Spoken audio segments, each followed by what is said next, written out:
11 board members fired single dad vet on Zoom, but before he could even hug his crying daughter, black cars pulled up, Secret Service stormed the house, and the truth they revealed shattered everything.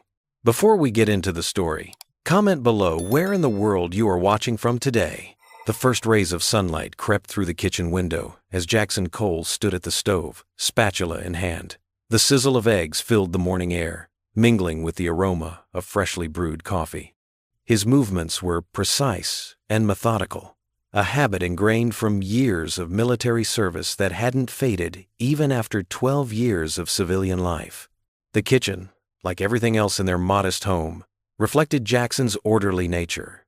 Dishes were stacked neatly in the cupboards, spice jars lined up with military precision, and the countertops gleamed spotlessly clean.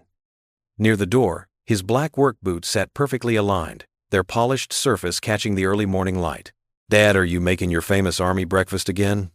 Emily's voice carried down the hallway, followed by the sound of her sock-covered feet padding across the hardwood floor. Jackson smiled, turning to see his daughter's sleepy face. Her brown hair was still tousled from sleep, and she rubbed her eyes as she climbed onto one of the kitchen stools. "Good morning, sweetheart." And yes, eggs, toast, and fruit. Building strong soldiers, remember? Emily giggled, a sound that never failed to warm his heart. "Dad, I'm not a soldier. I'm just a fifth grader." "Well, fifth grade is its own kind of battlefield, isn't it?" Jackson winked, sliding a perfectly cooked egg onto her plate. He'd learned to make them just the way she liked, not too runny, but soft enough to soak into the toast. While Emily ate, Jackson checked his phone for what felt like the 100th time that morning. The calendar notification for the 10 a.m. board meeting seemed to stare back at him accusingly. He'd never been nervous about company meetings before, but something about this one felt different. The email had been unusually formal, requiring all security staff to be present. "Is everything okay?" Emily asked, noticing his furrowed brow. She had always been perceptive, picking up on his moods, even when he tried to hide them. Jackson quickly pocketed his phone and forced a smile. "Everything's fine, sweetie. Just a big meeting today with the board of directors." He started packing her lunch, another task he performed, with precision. Sandwich cut diagonally, crusts removed, apples sliced into perfect wedges, and a small treat tucked into the corner of her lunchbox. "But you've had lots of meetings before," Emily pointed out, pushing her empty plate away. "You're the best at your job, Dad. Everyone says so." Jackson's chest tightened with love for his daughter. She had such faith in him, just like her mother had. "You're right," he said, reaching over to smooth down a stubborn cowlick in her hair. "I've been there 12 years, nothing to worry about." Emily hopped down from her stool and headed to her room to get dressed. Jackson could hear her humming as she went, some pop song he couldn't quite identify. While she was gone, he checked his email again. Still, nothing new about the meeting. When Emily returned, she was wearing the purple sweater her grandmother had given her for Christmas and had attempted to brush her hair, though it still needed some help. Jackson gestured for her to sit on the stool again as he picked up her brush from the counter, where it always lay in its designated spot. "Hey, what do you say we get ice cream after school today?" he suggested as he gently worked through the tangles. "Celebrate another successful day?" Emily's face lit up. "Really? Can I get 2 scoops? We'll see about that, soldier." Jackson chuckled, finishing with her hair and securing it with a hair tie. He glanced at his watch. Another military habit. "Time to move out. Got everything? Homework? Lunch?" Emily did a mock salute, making Jackson laugh. "Yes, sir. All packed and ready for deployment." They walked to the front door together, where Emily slipped on her shoes while Jackson did one final check of her backpack. Everything was there, neat and organized, just as he liked it. His own briefcase sat ready by the door, his laptop inside already prepared for the meeting. The drive to school was filled with Emily's chatter about her upcoming science project and the latest drama in her friend group. Jackson listened attentively, pushing aside his own concerns about the meeting. The morning sun painted the small town in gentle gold, glinting off shop windows and early morning dew. "Remember, ice cream after school," Emily called out as she hopped out of the car in front of Riverside Elementary. "You promised." "I remember," Jackson assured her, watching as she joined the stream of students heading into the building. He waited until she disappeared inside before pulling away from the curb, just as he did every morning. The drive home seemed shorter than usual, his mind preoccupied with the upcoming meeting. Back in his home office, Jackson straightened his tie and checked his appearance in the small mirror on the wall. His dark hair was neat, showing touches of gray at the temples that Emily liked to tease him about. The lines around his eyes were deeper than they used to be, but his posture remained military straight. At 9:55 a.m., Jackson logged into the Zoom meeting. His screen filled with small boxes as other security staff members joined, their faces familiar from years of working together. At exactly 10 a.m., the board members appeared, all 11 of them, their expressions unusually grave. Jackson sat up straighter in his chair, his stomach tightening with an all-too-familiar sensation, the same one he'd felt before difficult missions. "Good morning, everyone," he said, keeping his voice steady and professional. The response from the board members was muted, their faces remaining stern and unsmiling. In that moment, Jackson's earlier unease crystallized into something more concrete, and he found himself wishing he hadn't made that ice cream promise to Emily. Jackson reached for his phone, checking the time again. 9:58 a.m. In 2 minutes, he joined the Zoom board meeting, something that had become routine over the past year. Yet today, an unfamiliar nervousness twisted in his stomach as he noticed all 11 board members already waiting in the virtual room. He straightened his tie, a gesture that reminded him of adjusting his uniform before military inspections, and clicked Join Meeting. 11 serious faces filled his screen, arranged in neat squares like a digital chessboard. The usual casual greetings were notably absent. "Good morning, everyone," Jackson said, maintaining his professional composure despite the growing unease in his chest. Chairman Robert Wells cleared his throat, his expression stern behind wire-rimmed glasses. "Mr. Cole, thank you for joining us promptly." The formal tone sent a chill down Jackson's spine. "We'll dispense with the usual pleasantries and get straight to the point. The board has been conducting a thorough review of our organizational structure over the past month." Jackson's fingers tightened around his mouse as Wells continued, each word falling like ice into his stomach. "Due to necessary restructuring measures, your position with the company is being terminated, effective immediately." The words hit Jackson like a physical blow. He stared at the screen, certain he had misheard. I don't understand," he managed, his voice barely steady. "I've been with the company for 12 years. The decision has been made unanimously," Wells continued, his voice devoid of emotion. "Your severance package details will be sent to your email within the hour. We expect all company property to be returned by end of business tomorrow." Jackson leaned forward, his military training kicking in as he fought to maintain his composure. "Sir, with all due respect, my record has been spotless. I've led the security division through 3 major expansions. I've never even taken a sick day." One of the board members, Sarah Henderson, at least had the decency to look uncomfortable, but Wells remained unmoved. "This isn't about your performance, Mr. Cole. It's about restructuring for the company's future." "The company's future?" Jackson's voice rose slightly. "I've dedicated my life to this company's future. After my wife passed, you all sent cards, said I was family." The sound of the front door opening made Jackson freeze mid-sentence. Emily wasn't supposed to be home yet. There must have been a mix-up about the teacher planning day. He heard her familiar footsteps in the hallway. "As I said, Mr. Cole, the decision is final," Wells was saying, but Jackson was barely listening now. Emily had appeared in the doorway of his home office, her backpack still on her shoulders, her expression changing from confusion to concern as she took in the scene. "Daddy," she asked quietly, just as Wells continued, "your access to company systems will be terminated at noon today." Emily's eyes widened as she processed the words. Jackson watched helplessly as his daughter's face crumpled, tears welling up in her eyes. A sob escaped her throat, the sound hitting him harder than any of Wells's cold pronouncements. "I have to go," Jackson said abruptly, his voice thick. "My daughter, of course," Wells replied smoothly. "HR will be in touch. Good day, Mr. Cole." Jackson barely registered the chorus of squares disappearing from his screen. Emily stood rooted to the spot, tears streaming down her face. He pushed back from his desk and opened his arms. "Come here, sweetheart." She ran to him, crashing into his chest with the force of her grief. Her backpack slipped off her shoulders and thudded to the floor as she buried her face in his shirt. "They can't fire you," she sobbed. "You're the best person they have." Jackson held her close, one hand stroking her hair as she cried. His own shock was temporarily pushed aside by the need to comfort his daughter. Shh, he soothed, though his own heart was racing. It's going to be okay. Emily pulled back slightly, her face red and tear-stained. But what are we going to do? Her bottom lip trembled. Are we going to lose our house? Will I have to change schools? Jackson cupped her face in his hands, gently wiping away tears with his thumbs. Hey, look at me. He waited until her watery eyes met his. We've been through tough times before, haven't we? After Mom. He swallowed hard. After Mom passed, we stuck together. We got through it. Emily sniffled, her small hands clutching his shirt.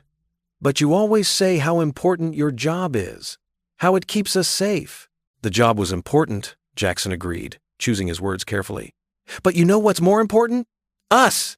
You and me, kiddo! We're a team! Fresh tears spilled down Emily's cheeks as she whispered, Are we going to be okay, Daddy? Jackson pulled her close again, his daughter's question echoing in his mind as he stared at the closed laptop on his desk. The same question was screaming through his own thoughts, along with 100 others he couldn't voice. But he had to be strong for Emily. He had to believe they would find a way through this, just as they had before. He held his daughter tighter, feeling her tears soaking through his shirt, and tried to ignore the trembling in his own hands. The morning sun still streamed through the window, mockingly bright and cheerful, illuminating the perfectly polished boots by the door, a symbol of the order and discipline that had just been shattered by an impersonal Zoom call. The kitchen was filled with the familiar sizzle of ground beef browning in the pan as Jackson stood at the stove, methodically stirring. The routine of cooking dinner helped steady his hands, even if his mind was still reeling from the morning's devastating news. He'd made tacos hundreds of times, Emily's favorite. But tonight each motion felt heavier, weighed down by worry. Something smells good, Emily called from the living room where she was finishing her homework. Her voice carried that same bright optimism it always did, though Jackson had noticed her stealing concerned glances at him throughout the afternoon. Taco Tuesday, Jackson replied, forcing cheerfulness into his voice. Want to help me shred the lettuce? Emily bounded into the kitchen, her sock feet sliding a little on the tile floor. She grabbed the head of lettuce from the fridge and settled at the counter with a knife and cutting board. Jackson had taught her proper knife safety last year, and she took pride in being trusted with kitchen duties. Dad? She asked, carefully slicing through the lettuce. Is Mrs. Martinez going to be mad that I can't go to dance class anymore? The question hit Jackson like a punch to the gut. He hadn't even thought about her after-school activities yet. Hey, sweetheart, he said, turning down the heat under the meat. Let's not worry about that just yet, okay? We're going to figure everything out. Emily nodded, but her lower lip trembled slightly. I heard you earlier, on the computer. They weren't very nice to you. Jackson abandoned the stove and moved to wrap his arms around his daughter. She smelled like strawberry shampoo and graphite pencils, the familiar scent of his little girl. Sometimes grown-ups make decisions that don't seem fair, he said carefully. But you know what? We're going to be just fine. You know why? Emily looked up at him, her eyes serious. Because we're Coles, and Coles never give up? That's right. Jackson kissed the top of her head, remembering Sarah saying those exact words during her final days in the hospital. He'd promised his wife then that he would never let Emily feel abandoned or uncertain about her future. Now, how about we finish making these tacos before the meat burns? Dinner was quieter than usual, but Jackson made sure to ask about Emily's day at school and listen to her story about the class guinea pig escaping during math. After helping with dishes, they settled into their evening routine. Homework check, TV show, bath time, and finally bedtime. As Jackson tucked Emily into bed, surrounded by her collection of stuffed animals, she grabbed his hand. Daddy, can we say an extra prayer tonight? Of course we can, sweetheart. Emily closed her eyes, her small fingers still wrapped around his. Dear God, please help Daddy not be worried anymore. And please help him find a new job with nice people who won't be mean on the computer. And thank you for tacos. Amen. Jackson's throat tightened. Amen, he echoed, pulling the covers up to her chin. I love you, Emily. Love you too, Daddy. Don't forget to turn on my nightlight. After making sure Emily was settled, Jackson retreated to the kitchen. The house felt especially quiet now, the kind of silence that made thoughts echo louder.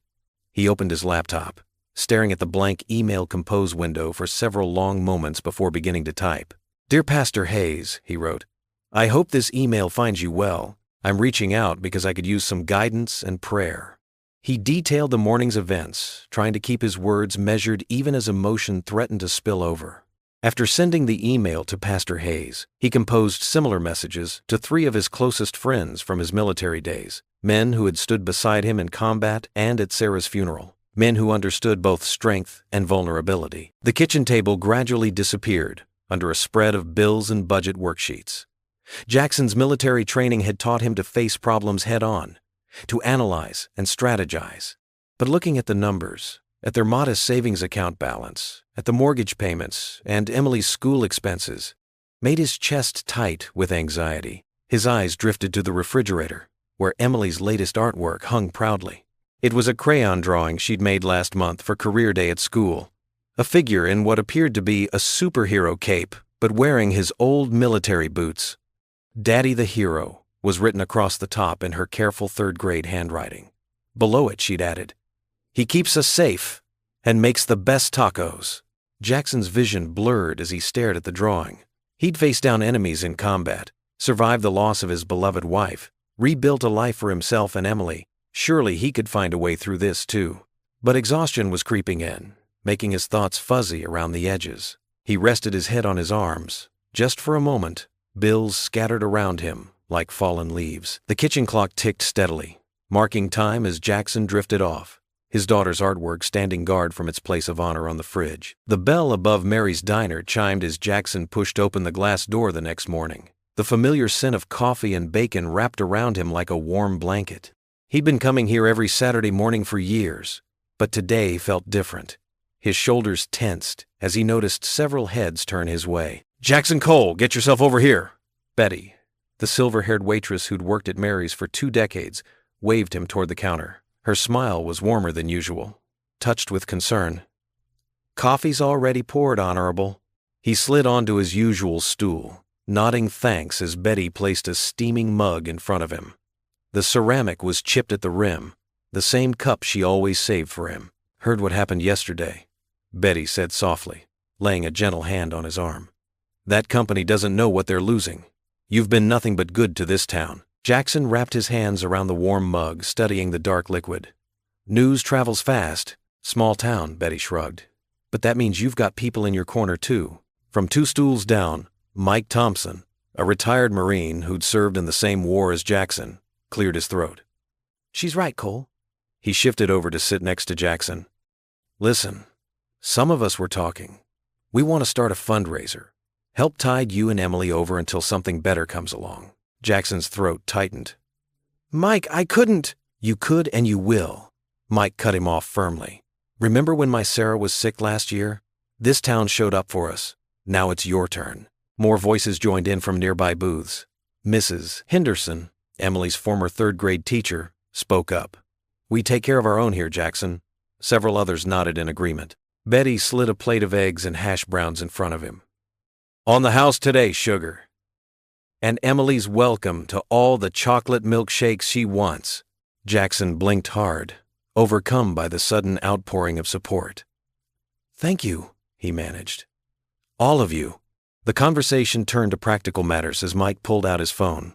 "We can set up one of those online fundraising things. My daughter knows how to do it. And the VFW hall's open for a community dinner next weekend, if you're okay with it." Throughout breakfast, more townspeople stopped by his seat. Some offered job leads. Others just squeezed his shoulder in passing. Each gesture of kindness helped lift the weight that had been crushing his chest since yesterday. Sunday morning dawned clear and bright. Jackson straightened Emily's dress collar as they walked up the church steps. Her patent leather shoes clicked against the concrete, and she practically bounced with excitement. "Can I sit with Sarah today?" she asked, spotting her friend near the entrance. "Go ahead," Jackson smiled, watching her skip off.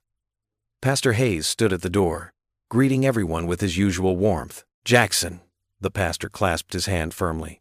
"Good to see you this morning. Thanks for answering my email last night, Pastor." "Of course. Stay after service. We need to talk." The congregation sang with particular spirit that morning. Jackson felt the vibrations of the organ through the wooden pew. Emily's sweet voice joining the harmony beside him. When Pastor Hayes stepped up to the pulpit for announcements, he fixed the congregation with his steady gaze. "Family," he began, using his familiar term for the congregation. "One of our own is facing a challenge. Jackson Cole, who has served this community and his country with honor, recently lost his position through no fault of his own. As Christians, we're called to bear one another's burdens." Emily grabbed Jackson's hand, squeezing tight as Pastor Hayes continued. "We'll be taking up a special offering next Sunday. The deacons are organizing meal deliveries, and Mike Thompson has set up an online fundraiser. Details are in your bulletin. Most importantly, I know this congregation will surround the Coles with prayer and practical support." Murmurs of agreement rippled through the sanctuary. Emily beamed up at Jackson, her face glowing. "See, Daddy? Everything's going to get better." After service, dozens of people approached them. Emily basked in the attention, accepting hugs and cookies, while Jackson received business cards and promises of networking help. Pastor Hayes pulled him aside for a moment of prayer, his weathered hand steady on Jackson's shoulder. That evening, Jackson's heart felt lighter than it had in days. He sat on the edge of Emily's bed, watching as she arranged her stuffed animals just so, a bedtime ritual she'd never outgrown. "Today was a good day," she declared, hugging her favorite teddy bear. "And Betty said I can have free milkshakes. Can we go tomorrow after school?" Jackson smoothed her hair back from her forehead. "We'll see. Maybe we should space out those milkshakes a bit. Sarah's mom said I can come over whenever you need to go to job interviews," Emily continued, snuggling under her quilted coverlet. "And Pastor Hayes said God has a plan, even if we can't see it yet." "Pastor Hayes is a wise man," Jackson said softly. "I know we'll be okay." Emily yawned, her eyes growing heavy. "Because we have the best friends ever. And because you're the bravest daddy in the world." Jackson tucked the blanket around her shoulders, his heart full. "Sweet dreams, princess." He kissed her forehead and moved to turn off the lamp. "Daddy?" "Yes, sweetheart? Can we pray extra tonight? To say thank you for all our friends?" Jackson knelt beside her bed, taking her small hand in his. They bowed their heads together as he whispered a prayer of gratitude for the overwhelming kindness they'd been shown, for the strength of community, and for the hope that had begun to bloom again in both their hearts. Jackson sat at his kitchen table, staring at his laptop screen. The blinking cursor mocked him as he tried to summarize 12 years of dedication into neat bullet points on his resume.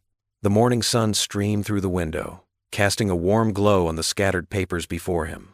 Emily sat cross-legged on the living room floor nearby, working on her math homework. Every few minutes, she'd glance up at him with concern in her eyes, as if making sure he was still there. "How do you spell supervisor, Dad?" she asked, twirling her pencil. Jackson managed a small smile. "S-U-P-E-R. A sharp knock at the front door cut him off. 3 firm raps that seemed to echo through their small house. Emily jumped up and rushed to the window, her math forgotten. "Daddy." Her voice dropped to a whisper, face pressed against the glass. "There are men in suits." Jackson's military instincts kicked in. He moved quickly to the window, placing a protective hand on Emily's shoulder. 2 figures stood on their front porch, a woman and a man, both in dark suits that screamed federal agents. The woman held up a badge, catching the morning light. "Mr. Jackson Cole," the female agent called out. "This is the United States Secret Service. We need to speak with you." Emily's fingers dug into his arm. "Secret Service?" she whispered, eyes wide with fear. Jackson's mouth went dry. He dealt with federal agencies during his military service, but the Secret Service showing up at his door? His mind raced through possibilities, none of them good. "It's okay, sweetie," he said to Emily, trying to keep his voice steady. "Stay behind me." He opened the door, maintaining what he hoped was a calm expression. The female agent stepped forward first. She was in her late 30s, with sharp eyes that seemed to take in everything at once. "Mr. Cole, I'm Agent Maria Alvarez," she said, showing her credentials. "This is Agent Thompson. May we come in?" Jackson studied their badges carefully, years of security training kicking in. They were genuine. He stepped back, guiding Emily with him. "Of course," he said, gesturing to the living room. "Emily, honey, why don't you go to your room?" "No." Emily clutched his arm tighter. "I want to stay with you." Agent Alvarez's expression softened slightly as she looked at Emily. It's all right if she stays, Mr. Cole. We just need to ask you some questions. They moved to the living room, where Emily's math homework still lay scattered on the floor.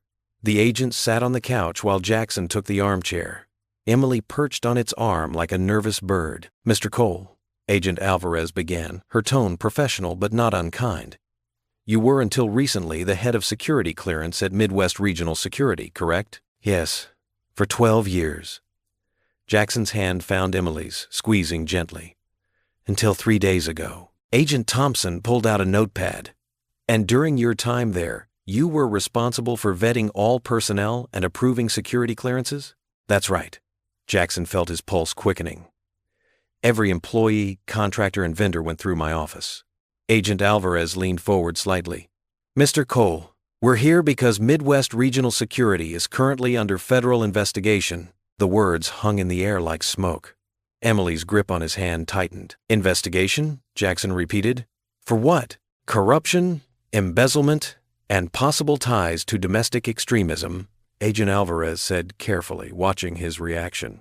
As the person responsible for security clearances, you are currently a person of interest in our investigation. Emily gasped, her voice trembling. Daddy, did you do something bad?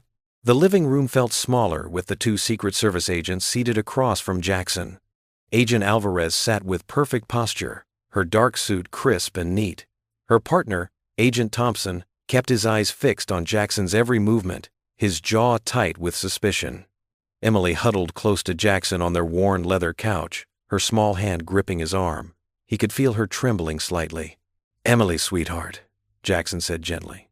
Why don't you go work on your art project in your room? The one with the butterflies? She looked up at him with worried eyes. But Dad, it's okay, he assured her, managing a smile. I'll come get you when we're done. Emily reluctantly gathered her books, casting uncertain glances at the agents as she left.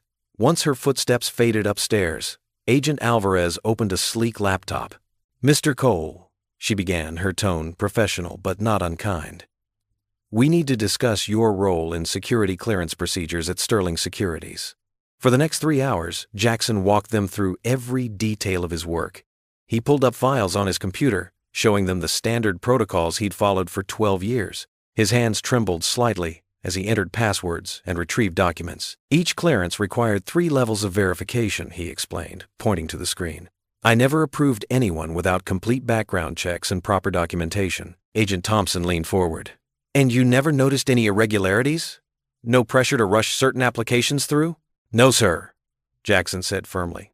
I took my responsibilities seriously. Military training teaches you the importance of security protocols. Agent Alvarez's dark eyes studied him carefully. We found some concerning patterns in clearances granted to certain contractors over the past 18 months. Applications that seem to have skipped standard waiting periods. Jackson's stomach clenched. That's impossible. I personally reviewed every... He stopped, remembering something. Unless there was a system upgrade last year. The board said it would streamline the process. Tell us more about that, Alvarez said, her pen poised over her notepad. As the afternoon sun crept across the room, Jackson's throat grew dry from talking. He answered endless questions about board meetings, security protocols, and company procedures. Agent Alvarez remained calm and methodical, while Thompson's skepticism seemed to grow with each answer. Finally, Alvarez closed her laptop. We'll need copies of all these files, Mr. Cole, and we may have more questions. Of course, Jackson said, his voice hoarse. Whatever you need. After the agents left, Jackson found Emily in her room, surrounded by half-finished paper butterflies. She hadn't colored a single one. Let's go to the park, he suggested, forcing cheerfulness into his voice. We both need some fresh air. The small neighborhood park was usually a peaceful place, with its aging swing set and wooden benches. But today, it felt different. Mrs. Peterson, who had always greeted them warmly, sat on her usual bench. When she saw them approach, her smile vanished. She gathered her things quickly, avoiding eye contact. As she hurried past, Jackson clearly heard her whisper into her phone. I always thought there was something off about him. All those years handling sensitive information. Emily's face fell. Dad, why is Mrs. Peterson acting weird? Jackson guided her toward the swings. Sometimes people jump to wrong conclusions, sweetheart. Remember what we talked about in church? About not judging others? Emily nodded, but her usual enthusiasm for swinging was missing. They stayed only 15 minutes before heading home. That evening, after tucking Emily into bed with extra hugs and reassurances, Jackson stood at his living room window. The street outside was quiet, peaceful even. Porch lights glowed softly, and a neighbor's cat prowled across a distant lawn. Everything looked normal, but nothing felt normal anymore. His reflection in the glass showed a man he barely recognized. Worry lines deeper than usual, shoulders tense with newfound burden. Just days ago, his biggest concern had been finding a new job. Now he faced something far more frightening. Suspicion of crimes that could destroy not just his reputation, but his entire life. Jackson pressed his forehead against the cool glass. The same window Emily had stood at this morning, spotting the agents. How quickly everything had changed. He wasn't just unemployed anymore. He was under federal investigation. The thought sent a chill through him despite the warm spring evening. Through the window, he watched Mr. Garcia across the street quickly avert his eyes and pull his curtains shut. The same neighbor who had offered to mow Jackson's lawn when he had the flu last winter now treated him like a criminal. The fear that had been building all day finally overwhelmed him. It wasn't just about him anymore. Every suspicious glance, every whispered rumor would affect Emily too. His daughter, who still believed her daddy was a hero, would have to face the consequences of these accusations. Jackson stepped back from the window, his hands shaking slightly as he drew the curtains closed. The quiet house suddenly felt like a fortress. But whether it was protecting them from the world or trapping them inside, he wasn't sure anymore. Jackson pushed his shopping cart down the cereal aisle of Walker's Market, the same store where he'd shopped for 12 years. The fluorescent lights hummed overhead as he reached for Emily's favorite cereal. His hand froze mid-reach when he saw Tom Walker, the owner's son, and his former high school teammate quickly turn his cart around and head the other direction. "Tom?" Jackson called out, but Tom kept walking, his shoulders stiff. The rejection stung. They'd played football together, celebrated birthdays, even helped each other move. Now Tom couldn't even look him in the eye. Jackson dropped the cereal box into his cart and moved on, trying to ignore the whispers that followed him through the store. At the checkout, Mrs. Henderson, who usually chatted about her grandchildren, kept her eyes down as she scanned his groceries. Her usual warm smile was replaced with tight lips and quick, nervous movements. "That'll be $67.42, she mumbled, still not meeting his gaze. Jackson handed over his credit card, his throat tight. "How's little Tommy doing in Little League?" Mrs. Henderson took his card with trembling fingers. "Fine," she said curtly, ending any chance of conversation. The drive home felt longer than usual, the weight of isolation pressing down on him. His phone buzzed, a text from Emily's teacher, Miss Roberts. "Need to discuss Emily. Please come to school." Jackson's heart sank. He turned the truck around, heading to Riverside Elementary. The school's brick building loomed before him, usually a place of pride, but now filling him with dread. In Miss Roberts' classroom, he found Emily sitting alone, her shoulders shaking with quiet sobs. Her teacher stood nearby, her face etched with concern. "What happened?" Jackson asked, kneeling beside his daughter. Miss Roberts spoke softly. "During recess, some children were unkind.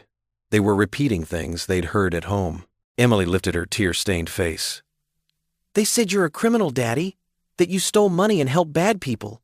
"Tommy said his dad says you're going to jail." Jackson's chest tightened. He gathered Emily into his arms, feeling her tears dampen his shirt.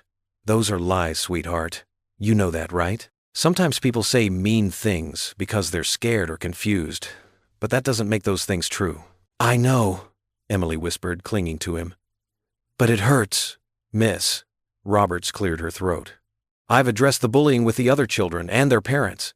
Emily's such a bright student, Mr. Cole. We want to support both of you through this." Back home, after settling Emily with her favorite stuffed animals and a cup of hot chocolate, Jackson retreated to his study. His hand shook as he dialed Agent Alvarez's number. She answered on the third ring.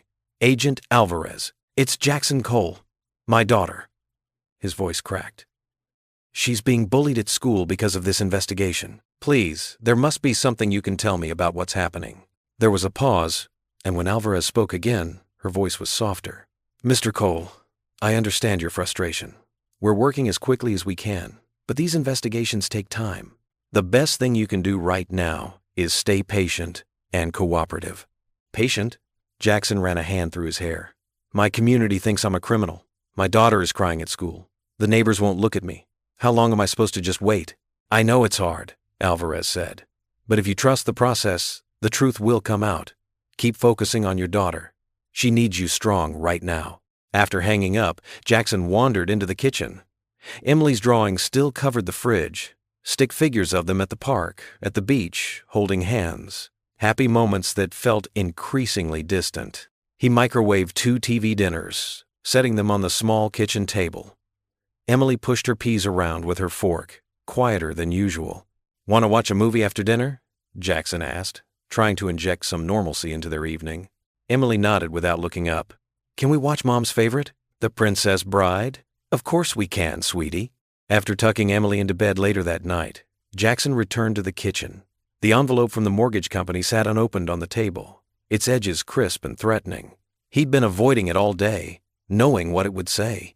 The missed payment warning, the threat of foreclosure, the cold statistics of his dwindling savings. Jackson slumped into a chair, staring at the envelope. The house had been their dream, his and Sarah's. They'd painted every room together, planted the garden out back, marked Emily's height on the doorframe of her bedroom. Now it all felt like it was slipping away. One suspicion, one whisper, one missed payment at a time. He picked up the envelope, turning it over in his hands. The weight of it seemed to hold all his fears. Losing the house, failing Emily, watching their life crumble under the weight of accusations he couldn't fight.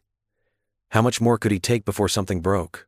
The envelope stayed unopened on the table, a silent reminder of all he stood to lose. The evening sun cast long shadows through Jackson's living room windows when another knock came at the door. His shoulders tensed, remembering the last official visit. But when he peered through the peephole, he saw Agent Alvarez standing alone, wearing jeans and a casual blue sweater instead of her usual dark suit. Agent Alvarez? Jackson opened the door, confusion evident in his voice. Mr. Cole. She glanced around before speaking softly. May I come in? This isn't an official visit. Jackson hesitated for a moment, then stepped aside to let her enter. Emily peeked around the corner from the kitchen, flour dusting her cheeks. We're making cookies, she announced, her eyes brightening with recognition. Would you like some? They're chocolate chip. Alvarez's professional demeanor softened. That sounds wonderful, if your dad doesn't mind.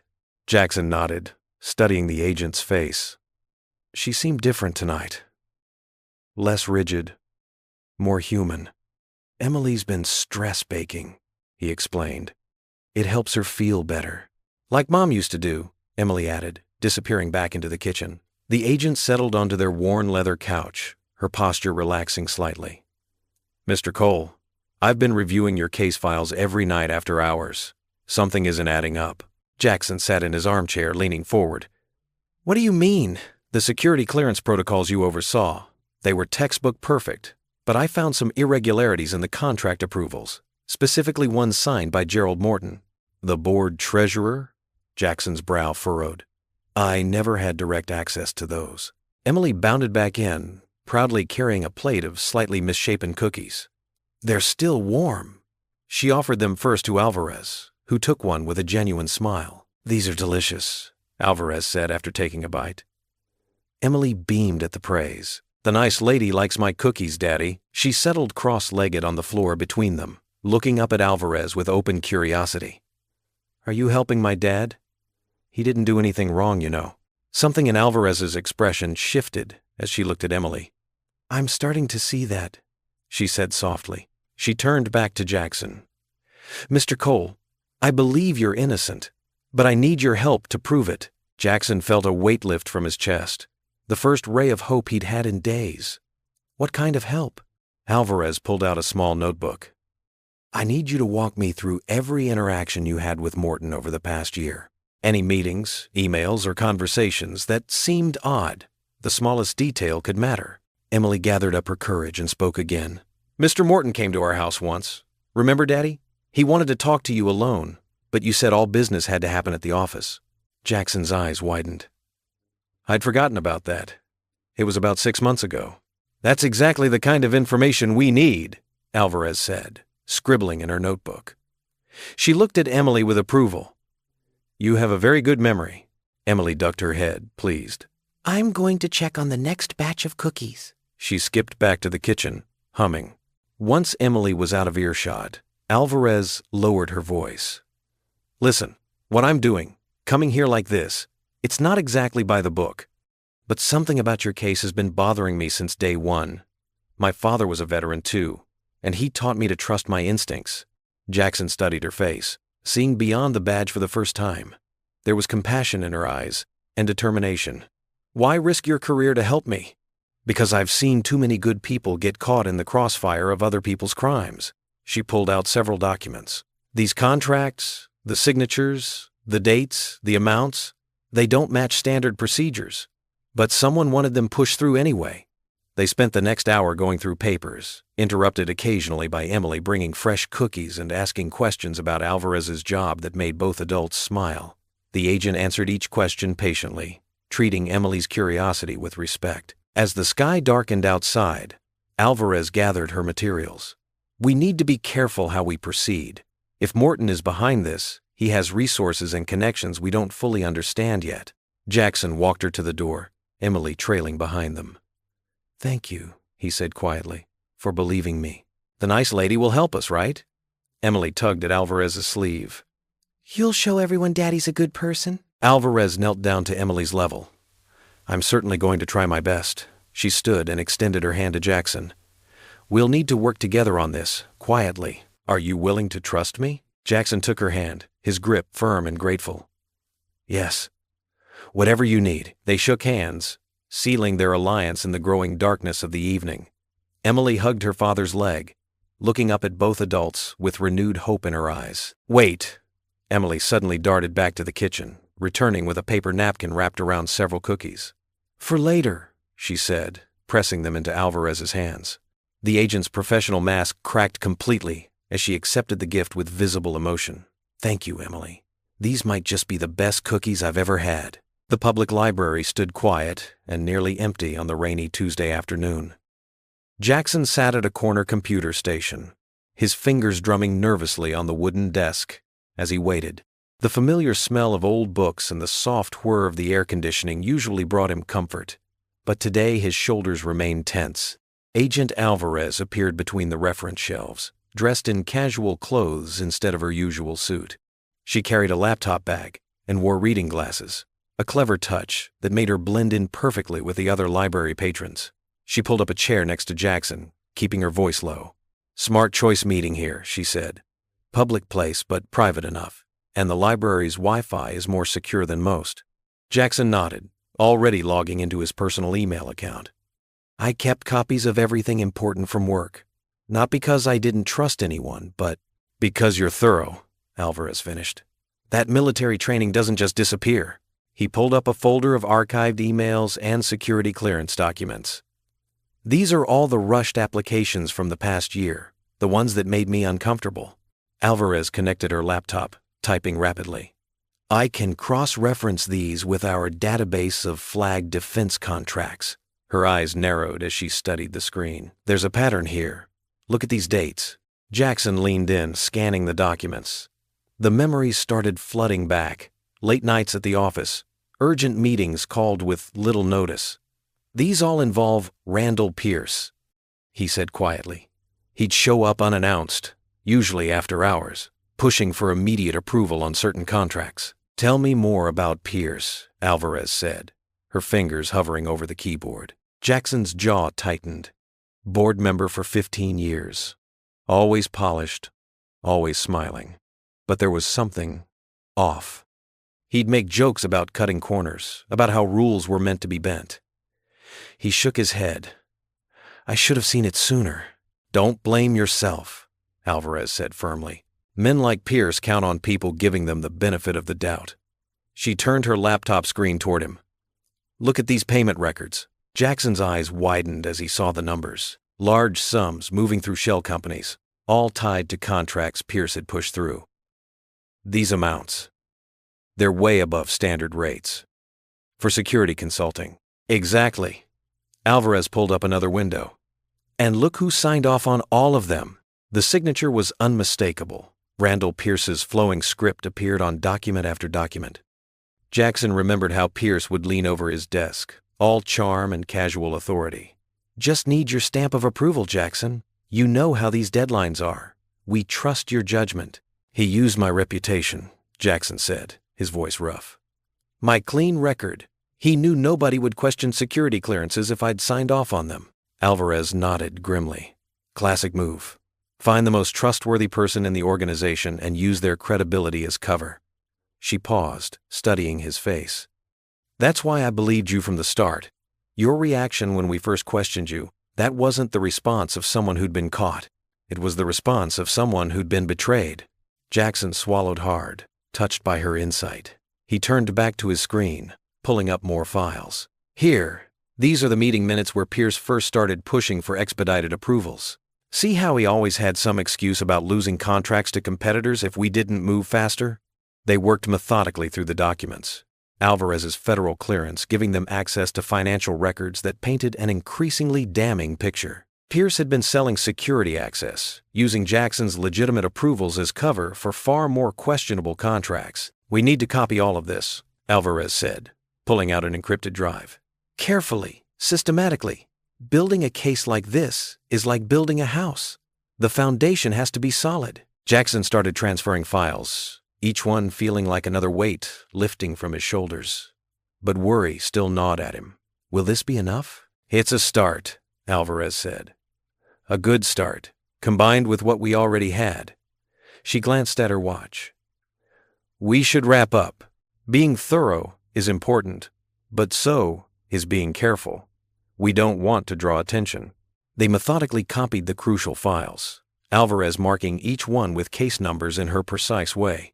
When they finished, she secured the drive in her laptop bag. "Same time Thursday?" she asked, standing and pushing in her chair. "We can go through the rest of those meeting minutes then." Jackson nodded, logging out of his accounts with careful precision. "I'll bring everything I have on Pierce's late-night visits. Times, dates, which contracts he was pushing." "Perfect." Alvarez adjusted her reading glasses. "And Jackson? We're going to fix this. I promise." He watched her walk away between the tall shelves, disappearing as quietly as she'd arrived. The library hummed with its usual peaceful sounds. Pages turning, keyboards clicking, the soft murmur of students at the study tables. For the first time in weeks, Jackson felt something close to peace. They had evidence. They had a plan. Most importantly, they had the truth on their side. He gathered his things, thinking of Emily waiting at her friend's house. Maybe tonight they'd have pizza to celebrate this small victory. As he walked through the library's automatic doors into the afternoon sun, Jackson allowed himself to feel something he hadn't in a long time. Hope. The morning sun had barely risen when Jackson heard the first shouts outside his home. He was at the kitchen counter, preparing Emily's lunch for school, when angry voices pierced through their normally quiet street. "Traitor!" someone yelled. "Company killer!" Emily appeared in the doorway of the kitchen, still in her pajamas, her eyes wide with fear. "Daddy, what's happening?" Jackson's hands trembled as he tried to keep his movements steady, continuing to spread peanut butter on the sandwich. "It's okay, sweetheart. Just some people who are confused about things." More voices joined the chorus outside. Through the kitchen window, Jackson could see a small group forming on his front lawn, some holding hastily made signs. "No rats in our town," read one in thick black letters. "Maybe I should stay home today," Emily said, her voice barely a whisper. Jackson set down the knife and knelt before his daughter, placing his hands on her shoulders. "Remember what we talked about being brave?" She nodded, but her lower lip quivered. "I know it's scary, but we haven't done anything wrong. Sometimes doing the right thing means facing people who don't understand." The shouting grew louder. Jackson walked to the front window, keeping Emily behind him. The crowd had grown to about 20 people. He recognized faces, parents from Emily's school, former co-workers, even Mr. Coworkers. Thompson from the hardware store who'd always given Emily free candy. His phone buzzed. A text from Agent Alvarez. "Heard about the protests. Stay inside. We're monitoring." Emily clutched his hand. "Will they hurt us?" "No, sweetie. They're just angry and scared." But Jackson felt his own fear rising. He called Emily's school and arranged for her to be picked up at the back door, away from the commotion. After Emily left for school, Jackson retreated to his bedroom, closing the door against the persistent shouts. He sank to his knees beside his bed, just as he'd done countless nights during his military service. "Lord," he whispered, his voice breaking, "I don't understand. I've always tried to do what's right, to be honest, to protect others." Tears rolled down his cheeks. "I'm scared. Not for me, but for Emily. She doesn't deserve this." The protesters stayed throughout the day. Some left, others arrived. Their signs grew more personal. Jackson Cole destroys families, and veterans against traitors. By late afternoon, Emily's teacher called. Some parents had complained about Emily being in class with their children. They worried about federal investigation contamination, whatever that meant. Jackson's heart shattered at the thought of his daughter being treated like a disease. When Emily came home, she ran straight to her room. Jackson found her curled up with her stuffed bear, the one her mother had given her before passing. "Sarah Martinez wouldn't sit next to me at lunch," she said softly. "She said her mom told her I'm not safe anymore." Jackson sat on the edge of her bed, fighting back tears. "I'm so sorry, sweetheart. This isn't fair to you. Why are they so mad at us, Daddy? We didn't do anything wrong." Sometimes people get scared when they don't understand what's happening, and scared people can be unkind. The protests continued into the evening. As darkness fell, someone threw an egg at their front window. The wet splat made Emily jump and cry out. Jackson called the police, but they seemed reluctant to help. "As long as they stay on public property, there's not much we can do," the dispatcher said, sounding almost apologetic. Around 9 o'clock, after Jackson had finally gotten Emily to sleep, he sat in his darkened living room, head in his hands. The protesters had dwindled to a handful, but their presence felt like a physical weight on his chest. A gentle knock at the back door startled him. Through the window, he saw Pastor Hayes' familiar silhouette. Jackson quickly let him in. "I came as soon as I could get away," the pastor said, his kind face creased with concern. "I've been trying to reason with some of them, but fear has a way of closing people's ears." They sat at the kitchen table, where Jackson had first received the news of his termination just days ago. It felt like years had passed since then. "I don't know how much more I can take," Jackson admitted, his voice rough. "Not for me, but Emily. She's suffering because of me." Pastor Hayes reached across the table and gripped Jackson's arm. "You're doing the right thing, son. Remember who you are. A soldier who stood guard while others slept. A father who's raised a beautiful daughter alone. A man of integrity who's facing giants because it's right, not because it's easy. But what if truth always wins, Jackson? Maybe not as quickly as we'd like, but it does win. You know this from your service. Some battles take time, but good men stand firm." Jackson wiped his eyes. "Emily asked me today if God was punishing us. And what did you tell her?" "I told her God doesn't punish people for telling the truth." Pastor Hayes smiled. "That's right. You're teaching her something valuable right now, even if it hurts. You're showing her that integrity matters more than popularity. That truth matters more than comfort." Through the window, they could see the last protesters finally leaving, their signs dragging in the dark. "Your wife would be proud of you both," Pastor Hayes said softly. "Standing strong, supporting each other. This storm will pass, Jackson, and when it does, you'll be stronger for having weathered it together." For the first time that day, Jackson felt his shoulders relax slightly. The pastor's words, weighted with years of wisdom and genuine care, settled into his heart like anchor points against the chaos. "Thank you for coming," Jackson said, "especially this late." "That's what shepherds do," Pastor Hayes replied with a warm smile. "We check on our flock when wolves are circling." The morning light streamed through Jackson's kitchen window as Agent Alvarez sat across from him at the table. Her usual stern expression had softened, and she held a thick manila folder in her hands. Emily perched on the chair next to her father, fidgeting with nervous energy. "Mr. Cole," Alvarez began, her voice carrying an unusual warmth, "I wanted to deliver this news in person." She opened the folder and slid several documents across the table. "Our investigation has conclusively cleared you of any wrongdoing. You are officially no longer a suspect in this case." Jackson stared at the papers, his vision blurring with sudden tears. His hands trembled as he picked up the official clearance document, the federal letterhead, crisp and formal. "Really?" Emily's voice cracked with emotion. "Daddy's not in trouble anymore?" "That's right," Alvarez confirmed, smiling at the young girl. Your father is completely innocent. We found evidence that proves he was never involved in any illegal activities." Emily launched herself at Jackson, wrapping her arms around his neck. "I knew it. I knew you didn't do anything bad." She was crying now too, happy tears soaking into his shirt collar. Jackson held his daughter tight, one hand still gripping the clearance papers. The weight that had been crushing him for weeks finally lifted, leaving him lightheaded with relief. "Thank you," he managed to say to Alvarez. "Thank you for believing in me." "There's more," Alvarez continued. "The town council has called an emergency meeting this afternoon. I'll be there to make a public statement about your innocence. We think it's important for the community to hear the truth officially." 3 hours later, Jackson stood at the back of the packed town hall. The wooden benches were filled with familiar faces, some apologetic, others curious, a few still suspicious. Emily sat beside him, holding his hand tightly. Mayor Thompson stepped up to the podium, his usual jovial manner subdued. "Citizens of Pine Ridge, we're here today to address recent events concerning one of our own. I'll now turn the floor over to Special Agent Maria Alvarez of the United States Secret Service." Alvarez approached the podium in her official capacity, her badge gleaming under the fluorescent lights. "Good afternoon. I'm here to make a formal statement regarding Jackson Cole's involvement in the federal investigation of Sterling Security Solutions." The room fell silent. Jackson could feel dozens of eyes turned toward him.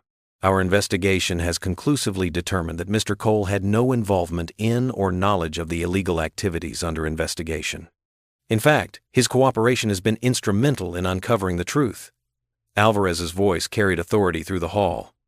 "Mr. Cole has demonstrated exemplary integrity throughout this process, even in the face of unfair suspicion and hostility from his community." Murmurs rippled through the crowd. Jackson saw Mrs. Peterson, who'd organized some of the protests outside his house, drop her head in shame. "Furthermore," Alvarez continued, "Mr. Cole's service record, both military and civilian, shows a consistent pattern of honesty and ethical behavior. The Secret Service officially apologizes for any distress our investigation may have caused him and his daughter." When Alvarez finished, Mayor Thompson returned to the podium. "I think we owe Jackson an apology. Many of us jumped to conclusions without facts. We forgot that in this town, we're supposed to stand by each other." People began standing up, one by one, offering their apologies. Mr. Thompson from the hardware store approached Jackson directly, his eyes wet. "I'm sorry, son. I should have known better. You've always been one of the good ones." Sarah Martinez's mother came up with her daughter in tow. "Sarah has something to say to Emily," she said gently. Sarah shuffled her feet. "I'm sorry I was mean to you at lunch. Can we be friends again?" Emily looked up at Jackson, who nodded encouragingly, then hugged her former friend. "Of course we can." After the meeting, they stopped at May's diner. May herself came out from the kitchen, setting a whole apple pie on their table. "On the house?" she insisted, patting Jackson's shoulder. "And there's plenty more where that came from." They were halfway through their pie when Jackson's phone rang. He didn't recognize the number but answered anyway. "Jackson Cole? This is Richard Bennett, the interim CEO at Sterling Security Solutions." The voice was professional but friendly. "I'm calling to discuss your future with the company." Jackson sat up straighter, his fork pausing halfway to his mouth. Emily watched him intently, trying to read his expression. "Once the federal investigation is complete and new management is in place, we'd like to offer you reinstatement," Bennett continued. "Your position would be secure, with a raise to compensate for recent events. We need people of integrity as we rebuild."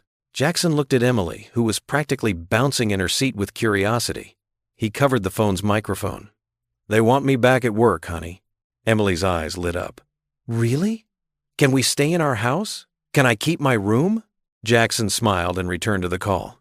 "Mr. Bennett, I appreciate the offer. When would you like to discuss details?" They arranged a meeting for the following week. As Jackson hung up, he felt a sense of peace he hadn't experienced in weeks. Emily was already planning to redecorate her room, chattering excitedly about keeping her butterfly wallpaper. May brought them each a second slice of pie, beaming at their obvious happiness. "Looks like good news?" "The best," Jackson replied, watching his daughter dig into the fresh slice with gusto. "Things are finally turning around." The afternoon sun streamed through the diner's windows, casting a warm glow over the familiar checkered tablecloths and chrome fixtures. For the first time in weeks, Jackson could enjoy the simple pleasure of sharing pie with his daughter without fear clouding the moment. Emily reached across the table and squeezed his hand. "I love you, Daddy." "I love you too, sweetheart," he replied, squeezing back. "I love you too." The evening shadows stretched long across Main Street as Jackson's truck rolled toward home. In the passenger seat, Emily hummed softly, her face glowing with relief after the town hall meeting. The memory of neighbors approaching one by one to apologize warmed Jackson's heart, though a trace of hurt lingered beneath the surface. "Dad, did you see Mrs. Peterson crying when she hugged you?" Emily asked, her voice bright. "And Mr. Thompson from the hardware store said he's keeping your job application right on top of the pile." Jackson smiled, reaching over to squeeze her hand. "Yeah, sweetie. People can surprise you, sometimes in good ways."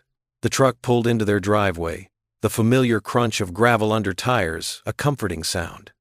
The porch light cast a welcoming glow, and for the first time in weeks, Jackson felt the weight lifting from his shoulders. Agent Alvarez's public declaration of his innocence had changed everything. "Race you to the door," Emily called out, already unbuckling her seatbelt. "Hold on there, speed demon," Jackson laughed, gathering his jacket and briefcase. "Let me get my stuff first." They walked together up the short path to their front door, Emily chattering about how she couldn't wait to tell her best friend Katie that her dad was officially a good guy again. Jackson's hand froze on the doorknob as he noticed something white peeking out from under. The welcome mat. "Emily, why don't you go around back and make sure we locked the gate to the garden?" he said, keeping his voice steady. "But Dad, we always lock it," she protested. "Humor me, sweetheart." Once Emily rounded the corner, Jackson crouched down and carefully lifted the envelope. No markings, no return address. Just clean white paper, slightly crumpled from being pushed under the door. His military training kicked in as he examined it without touching it too much, looking for any suspicious residue or unusual bulk. Finding nothing immediately dangerous, he slowly opened it and removed a single sheet of paper. The message, typed in plain black letters, sent ice through his veins. "Stay silent, or your daughter pays the price." His hands began to shake, the paper rattling softly in the evening breeze. The warmth of the town hall victory evaporated instantly, replaced by a cold, familiar fear. The same fear he'd felt in combat when his unit was ambushed, but worse. This threat wasn't aimed at him. "All clear, Dad," Emily's voice made him jump. He quickly folded the note and slipped it into his pocket. "Thanks, honey." He unlocked the door, ushering her inside quickly. "Let's get in and get some dinner started." But dinner was the last thing on his mind as he methodically moved through their home, checking every window lock, every door, drawing all the curtains. Emily watched him with growing concern as he tested the back door handle 3 times. "Daddy?" Her small voice cut through his focused routine. "Are we safe?" Jackson paused, his hand still on the door handle. The question hit him like a physical blow. He turned to face his daughter, seeing the worry creeping back into her eyes. The same worry he'd worked so hard to erase these past few weeks. "Come here, sweetheart." He knelt down, opening his arms. Emily ran into them, burying her face in his shoulder. "We are safe. I promise you that. Your old man knows a thing or two about security, remember?" She nodded against his chest, but her grip remained tight. "Is it because of the bad people at your old job?" Jackson's throat tightened. How could he explain this situation to a 10-year-old when he barely understood it himself? The evidence he and Alvarez had uncovered pointed to massive corruption, but he'd never imagined they'd stoop to threatening a child. "Sometimes," he started carefully, "when people do wrong things, they get scared when the truth starts coming out. But that's their problem, not ours. We're going to be just fine." Emily pulled back, studying his face with that uncanny perception she'd inherited from her mother. "You always say being brave means doing the right thing, even when you're scared." "That's right," Jackson agreed, though the words felt hollow with the threat letter burning in his pocket. "So we're not going to let the bad guys win, right?" Jackson forced a smile. "Right. Now how about some dinner? I think we've still got stuff for spaghetti." The evening passed in a blur of forced normalcy.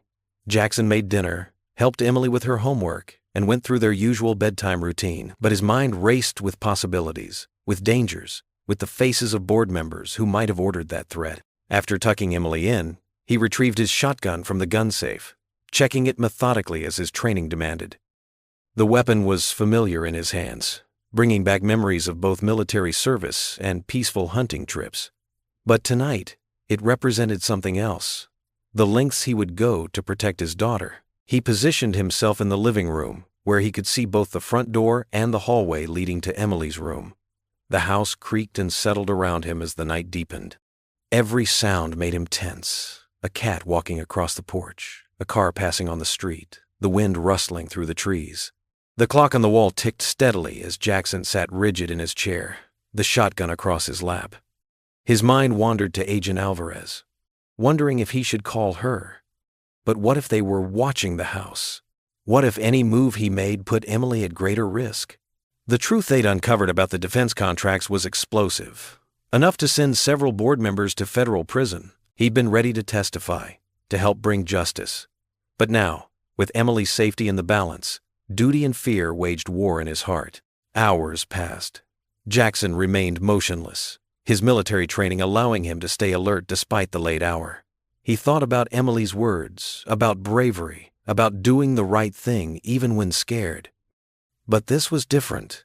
This wasn't about his own safety. It was about his little girl, the one person he'd sworn to protect above all else. The first hints of dawn began to lighten the sky outside.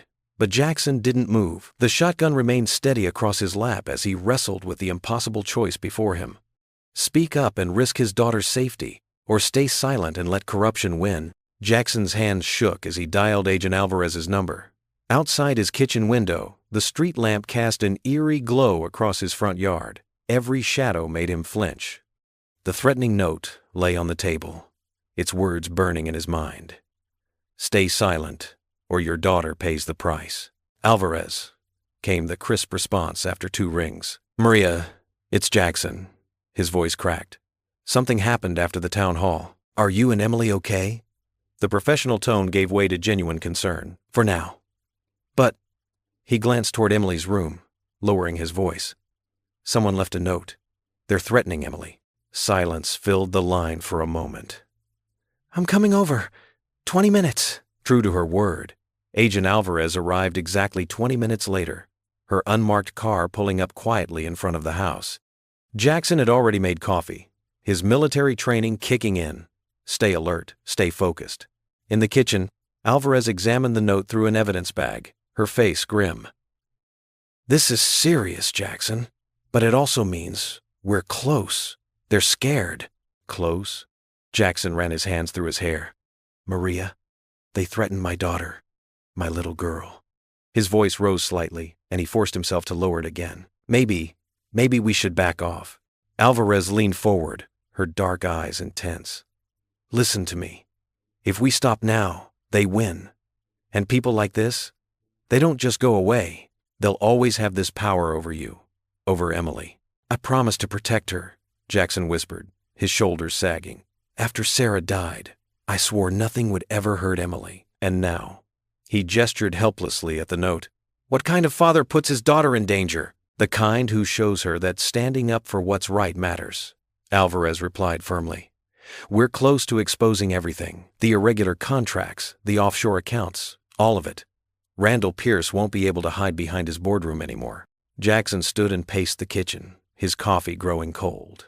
I keep asking myself if this is some kind of test, if God is pushing me to see how much I can take. He stopped at the window, staring out into the darkness. Maybe I'm not strong enough. Dad? Both adults turned. Emily stood in the doorway in her pajamas, her stuffed giraffe clutched tight against her chest.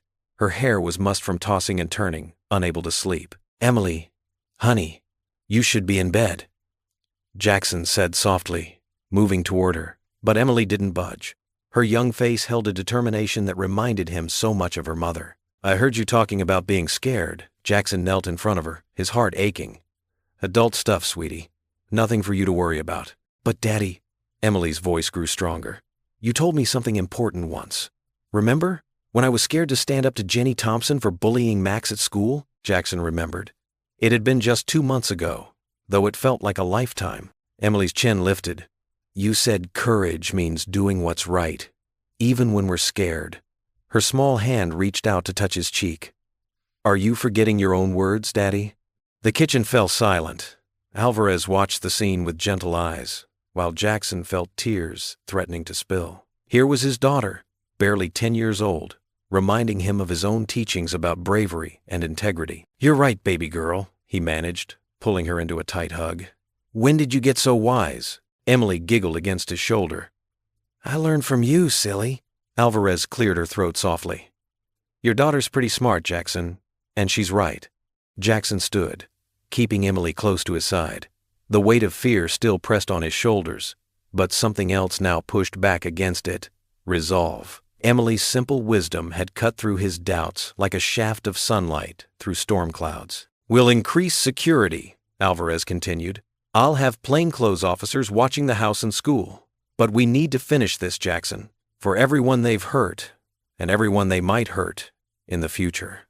Jackson looked down at Emily, who gazed back up at him with complete trust in her eyes. The same trust she'd shown when they'd faced the loss of her mother together, when they'd moved to this town for a fresh start, when he'd promised her they'd always be okay.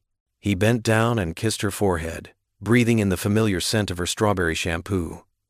In that moment he felt his resolve crystallize. Yes, he would protect her, but not by backing down. He would protect her by showing her that good people stand up to bullies and corruption, no matter how scary it gets. "Agent Alvarez is right," he said softly to Emily. "Sometimes doing the right thing is hard and scary, but we do it anyway, don't we?" Emily nodded solemnly. "Together?" "Together," Jackson confirmed, hugging her close again. "Always together." Jackson stared at the threatening note on his kitchen table while Agent Alvarez paced beside him. The paper's edges were worn from how many times he picked it up, read it, and set it down again. Each time, Pierce's threat about Emily made his stomach churn. "We can use this," Alvarez said, her voice steady and professional. "Pierce is getting desperate. Desperate people make mistakes." Jackson ran his hands through his hair. "I can't risk Emily. She's all I have. That's exactly why we need to end this now." Alvarez stopped pacing and leaned against the counter. "Pierce won't stop at threats. Men like him only escalate." Deep down, Jackson knew she was right. His military training had taught him that sometimes the best defense was a strong offense. But this wasn't a battlefield. This was his daughter's safety. "What's your plan?" he finally asked. Alvarez pulled out her phone and showed him a text message. "Pierce has been trying to reach out through intermediaries. He wants to discuss terms with you." She made air quotes with her fingers. "We set up a meeting. Make him think you're willing to stay quiet for the right price. And then what? Then we get him to incriminate himself. I'll be nearby with recording equipment. Once we have him on tape admitting to the corruption and making threats, we can end this." Jackson stood and walked to the window, watching the afternoon sun cast shadows across his front yard. The same yard where Emily had learned to ride her bike, where they'd built snowmen in winter. "If anything goes wrong, it won't," Alvarez assured him. "I've arranged for Pastor Hayes and his wife to take Emily for the night. They have a spare room, and his grandson is about her age. She'll be safe there." The mention of the pastor brought a small measure of comfort. William Hayes had been a rock through this whole ordeal, offering wisdom and support when others had turned away. Jackson nodded slowly. "Okay, set it up." The next hour was a flurry of activity. Alvarez made calls, arranging the meeting with Pierce for that evening in the parking garage of an old shopping center on the edge of town. Jackson packed Emily's overnight bag, making sure to include Mr. Whiskers, the stuffed cat she couldn't sleep without. When Emily came home from school, Jackson sat her down on the couch. "Hey, sweetie, how would you like to have a sleepover at Pastor Hayes' house tonight?" Emily's eyes lit up for a moment, then dimmed with concern. "Is this because of the bad people, Daddy?" His heart clenched. She was too perceptive sometimes, too aware of the adult world that had invaded their peaceful life. "It's just for one night. Think of it as an adventure. I heard Tommy Hayes just got a new video game system." She studied his face with those serious eyes that reminded him so much of her mother. "You're going to do something dangerous, aren't you?" Jackson pulled her into a tight hug, breathing in the familiar scent of her strawberry shampoo. "I'm going to do something important, something to make sure we're safe and can get back to our normal life. Like when you were a soldier? Something like that. But I promise I'll be careful, and Agent Alvarez will be with me." Emily brightened at that. "I like her. She's brave.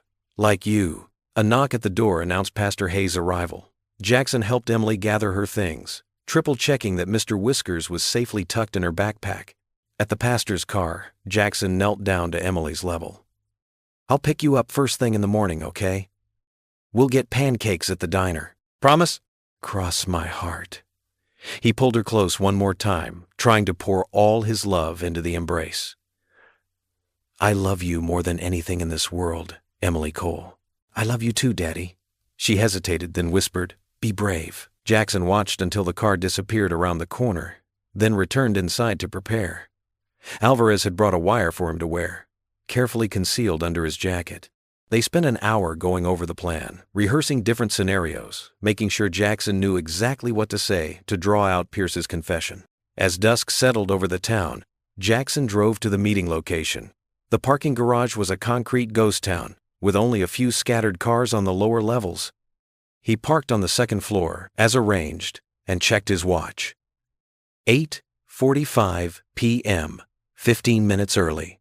Alvarez's voice came through his earpiece, barely above a whisper. "I'm in position on the third floor, overlooking your location. 2 other agents are on the ground level. If anything feels wrong, give the signal, and we'll move in." Jackson touched his tie, their agreed-upon signal, more to reassure himself it was there than to practice. The garage was silent except for the distant sound of traffic and the occasional echo of water dripping somewhere in the darkness. He thought of Emily, probably playing video games with Tommy Hayes right now, safe and unaware of what was about to unfold. He thought of his late wife, wondering what she would think of all this. Most of all, he thought about Pierce, the man who had betrayed not just him, but everything their company was supposed to stand for. The sound of tires on concrete broke through his thoughts. Headlights swept across the walls as a black SUV approached, moving slowly through the shadows. Jackson stood straighter, squaring his shoulders the way he used to before missions. This wasn't the battlefield, but in many ways it felt just as important. The SUV came to a stop about 30 feet away, its headlights illuminating Jackson in a harsh glare that made it impossible to see who was inside. He heard car doors opening and closing, followed by footsteps. Through his earpiece, Alvarez whispered, "Remember, stay calm." Let him do the talking at first. We need him to incriminate himself. Jackson touched his tie once in acknowledgement, then watched as 2 figures emerged from the glare of the headlights.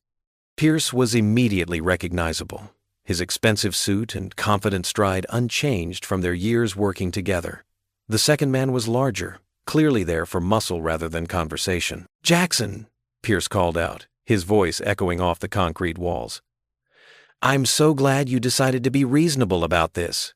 The parking garage's dim fluorescent lights cast long shadows across the concrete floor. Jackson's footsteps echoed as he walked to the designated meeting spot on level 3. His heart hammered against his ribs, but years of military training helped him maintain a steady expression.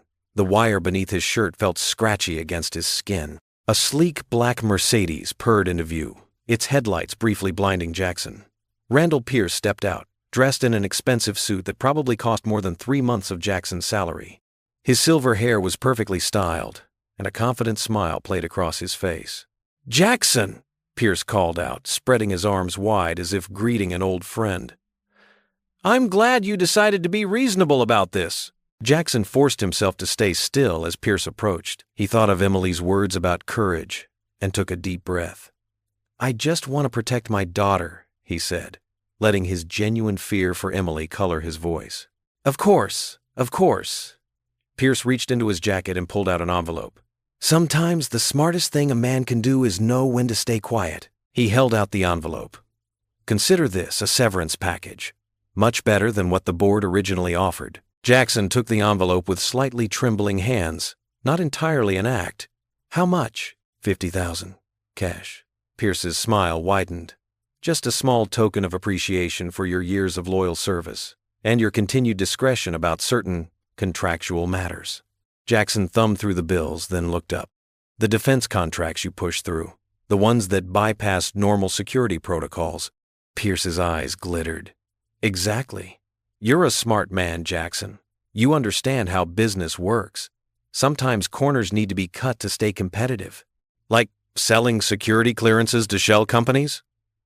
Jackson's voice remained carefully neutral. The world isn't black and white, my friend. Pierce stepped closer, lowering his voice. Those contracts kept the company profitable. Everyone benefited. The board members, the shareholders, even you, with your comfortable salary and benefits. Until you fired me, Pierce shrugged.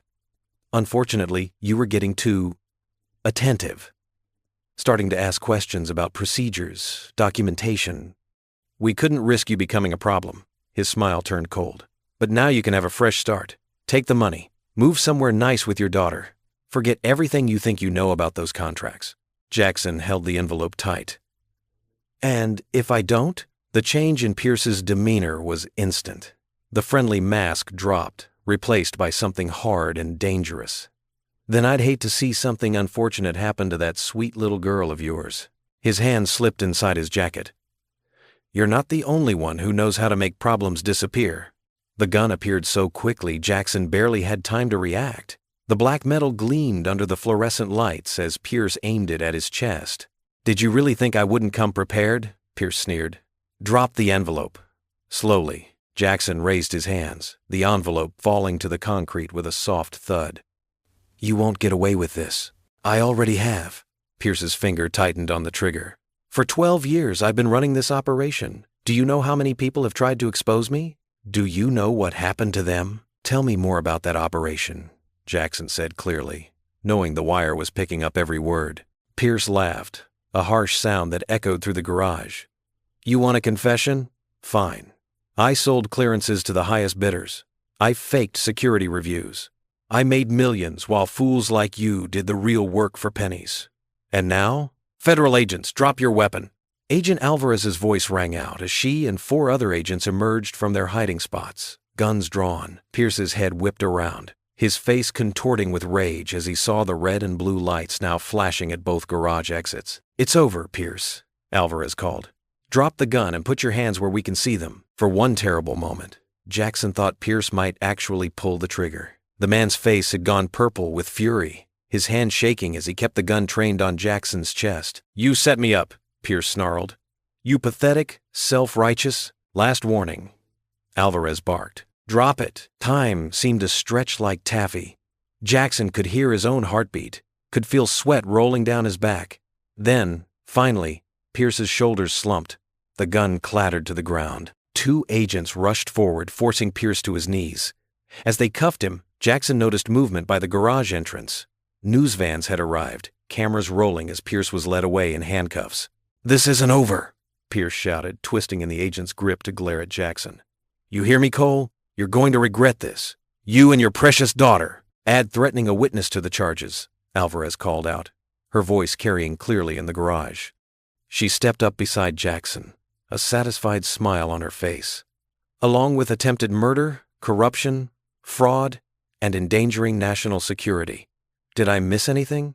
Pierce's stream of curses echoed off the concrete walls as the agents pushed him toward a waiting vehicle. Camera flashes lit up the scene like lightning, capturing his disheveled appearance and contorted face for tomorrow's headlines. Jackson watched them load Pierce into the car, his legs suddenly feeling weak with relief. It was over. Emily was safe. The truth was out. You did good, Alvarez said quietly beside him. Your daughter's going to be proud. Jackson nodded, unable to speak past the lump in his throat. Through the garage entrance, he could see reporters gathering, their cameras capturing Pierce's downfall for the whole world to see.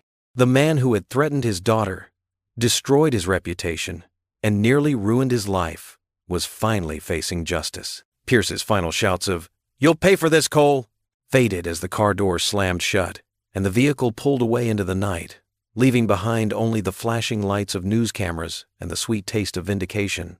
Jackson sat in his living room, staring at the TV screen in disbelief. The morning news showed footage from last night, Randall Pierce being led away in handcuffs, his expensive suit wrinkled and his normally perfect hair disheveled. The headline beneath read, "Corporate Corruption Exposed. Local Hero Helps Federal Agents Uncover Scandal." Dad, we're on TV again! Emily bounced on the couch next to him, her eyes wide with excitement. The news anchor was recounting how Jackson Cole, a decorated veteran and former security manager, had worked with federal authorities to expose corruption at the highest levels of the company. His phone buzzed constantly with text messages and calls from neighbors, old colleagues, and friends. The same people who had avoided him weeks ago now wanted to congratulate him. Jackson felt a mix of vindication and exhaustion wash over him. "Look, they're showing Agent Alvarez." Emily pointed at the screen where Maria stood at a podium, addressing reporters. "Mr. Cole's cooperation was instrumental in this investigation," Alvarez was saying, her professional demeanor masking any hint of their shared tension from the night before. "His integrity and courage in the face of threats helped bring this corruption to light." Emily hugged his arm. "She called you courageous, Dad." Jackson smiled, running his hand over his daughter's hair. "Time to get ready for church, sweetie." The drive to church felt different that morning. People waved from their yards, and cars honked friendly greetings. Emily sat taller in her seat, proud of her father's newfound recognition. As they walked up the church steps, Mrs. Henderson, Emily's Sunday school teacher, rushed to meet them. "Jackson, Emily, we've all been praying for you." She wrapped them both in a warm hug. "When we saw the news last night." The church foyer was buzzing with excitement. People who had kept their distance now pressed close, offering handshakes and words of support. Jackson noticed some sheepish looks from those who had doubted him, but there was no time for awkwardness as they were ushered into the sanctuary. Pastor Mike stood at the pulpit, his kind face beaming as he spotted Jackson and Emily finding their usual spot in the middle pews. "This morning," he began, "we have something special to celebrate. We've witnessed how faith, courage, and truth can triumph over darkness." The pastor recounted the events of the past weeks, Jackson's unfair dismissal, the federal investigation, the threats, and finally, the exposure of corruption. "But more than that," Pastor Mike continued, "we've seen a man stand firm in his faith, protect his daughter, and choose what's right over what's easy. Would Jackson Cole please stand?" Jackson felt Emily's small hand squeeze his as he rose. The congregation erupted in applause, people standing one by one until the entire church was on their feet. Emily jumped up beside him, her face glowing with pride. "That's my dad," she announced loudly, causing ripples of warm laughter through the church. Jackson felt moisture in his eyes as he looked around at the familiar faces, the veterans who had started the fundraiser, the neighbors who had brought meals, the teachers who had protected Emily from bullying. Even those who had doubted now stood in support, their faces showing genuine admiration. After the service, people lingered longer than usual, sharing coffee and donuts in the fellowship hall. Emily was surrounded by her Sunday school friends, animatedly describing how her dad had helped catch the bad guys.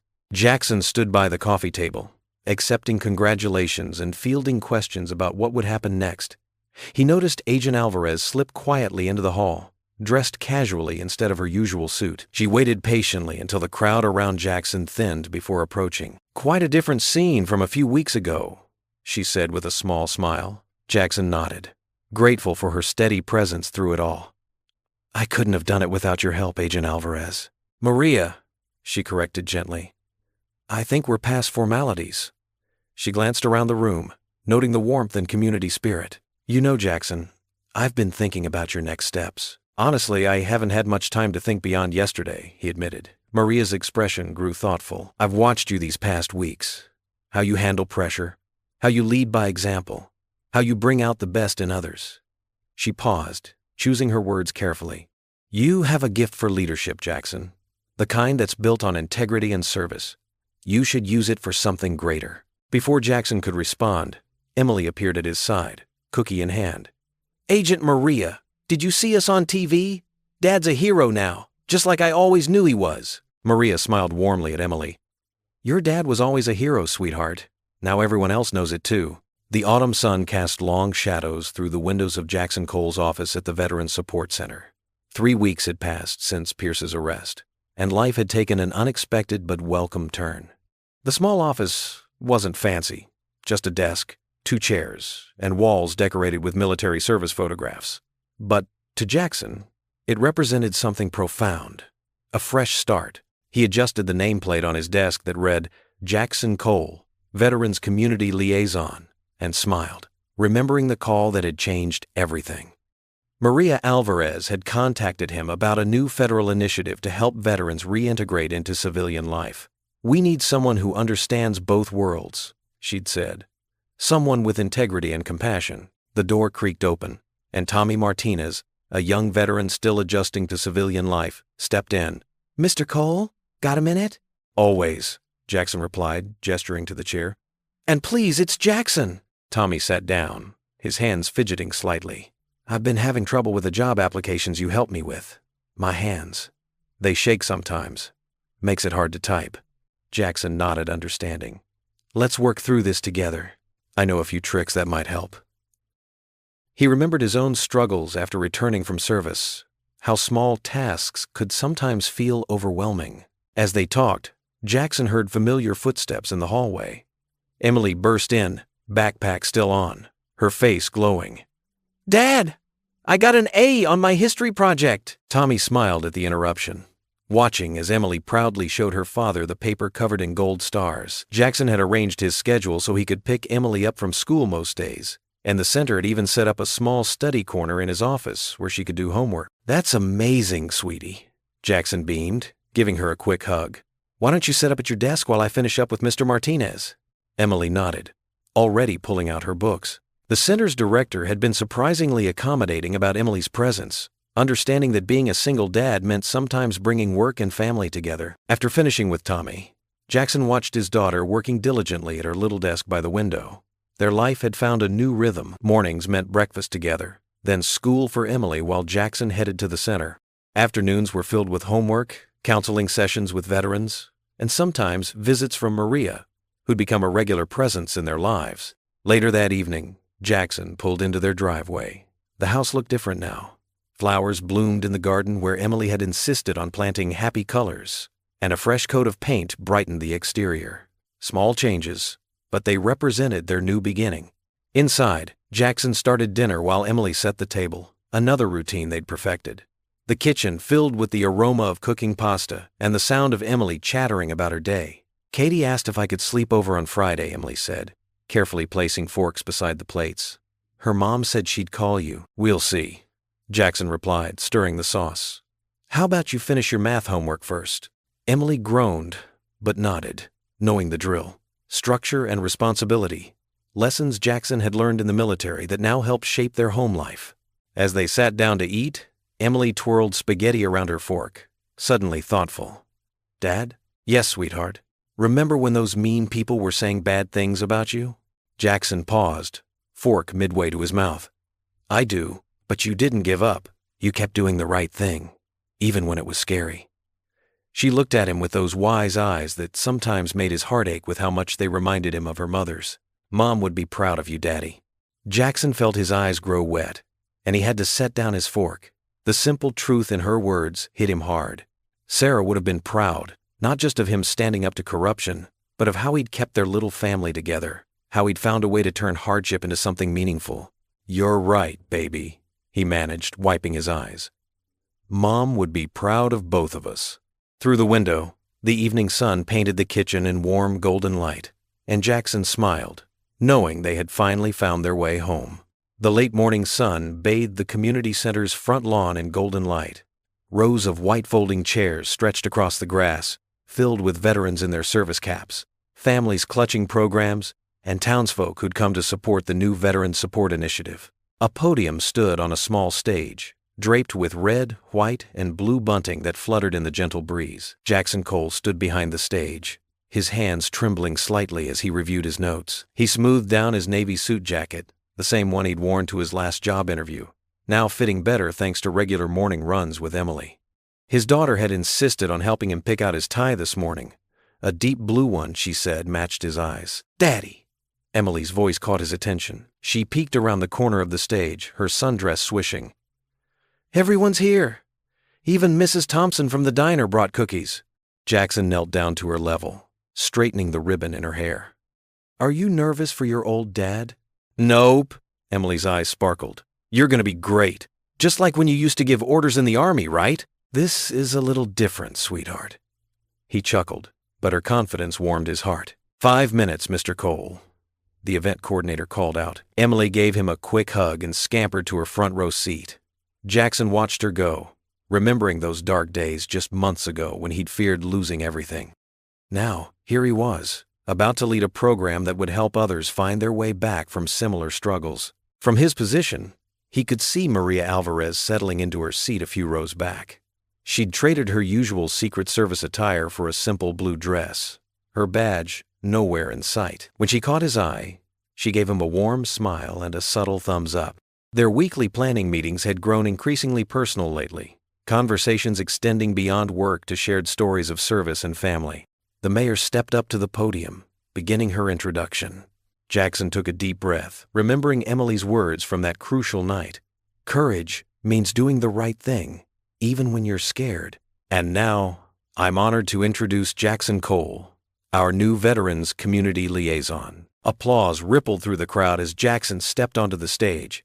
Emily bounced in her seat, beaming. He placed his notes on the podium but found himself looking past them, into the faces of people who'd been both judge and supporter through his journey. "Good morning," he began, his voice steady. "A few months ago, I stood in my kitchen, staring at bills I couldn't pay and wondering if I'd failed as a father." He paused, letting the words sink in. "I'd lost my job. My reputation was under attack. And for the first time since coming home from combat, I felt truly lost." In the audience, he saw heads nodding, veterans who understood that particular kind of darkness. "But what I discovered through that trial wasn't just about clearing my name. It was about remembering who we are as a community." His eyes met Maria's briefly. It was about finding the courage to stand up for truth, even when easier paths presented themselves.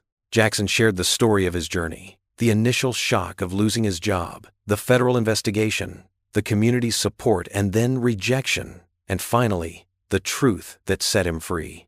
He spoke about faith tested and restored, about the strength found in a child's unwavering belief in her father. "Today, we're launching more than just a support program," he continued, his voice growing stronger. "We're creating a bridge between two worlds that often feel miles apart: military service and civilian life. Every veteran here knows the challenge of that transition. Every family member knows the weight of watching someone they love struggle to find their place again." Emily sat up straighter, her eyes never leaving her father's face. "But here's what I've learned. Sometimes our greatest setbacks lead us to our true calling. Sometimes losing everything helps us find exactly where we're meant to be." Jackson gestured to the building behind him. "This center will be more than just an office. It will be a place of understanding, of second chances, of hope." As he outlined the program's practical aspects, job training, counseling services, family support, he noticed Maria dabbing at her eyes with a tissue. Their eyes met, and something unspoken passed between them, a promise of possibilities yet to unfold. Jackson concluded by addressing the veterans directly. "You carried the flag for our country. Now let us help carry you through this next chapter, because no one who served should ever feel alone in the fight to come home." The applause was immediate and thunderous. Emily jumped up, clapping and cheering. Veterans stood, some saluting, others nodding with understanding. The mayor returned to the podium to handle the ceremonial ribbon cutting, but Jackson's attention was on his daughter's radiant face. As the ceremony concluded and people began mingling over coffee and Mrs. Thompson's cookies, Jackson made his way down to Emily. She threw herself into his arms, and he lifted her up, just like when she was smaller. "That was amazing, Daddy," she exclaimed. "Did you see everyone crying happy tears?" "I saw you in the front row," he said, setting her down. "That's all I needed to see." They walked hand in hand toward the sunlight, streaming through the community center's doors. The autumn air was crisp and clean, carrying the promise of new beginnings. "We're going to be just fine," Jackson whispered, squeezing her hand. Emily looked up at him, her face glowing with pride. "More than fine, Daddy. We're heroes now." What would you do if you were in their place? Comment your answer below, and let's see how you'd rewrite the ending. If you enjoyed the story of Jackson Cole, I handpicked the next story that you will enjoy. Please don't miss this one. Click here to watch it.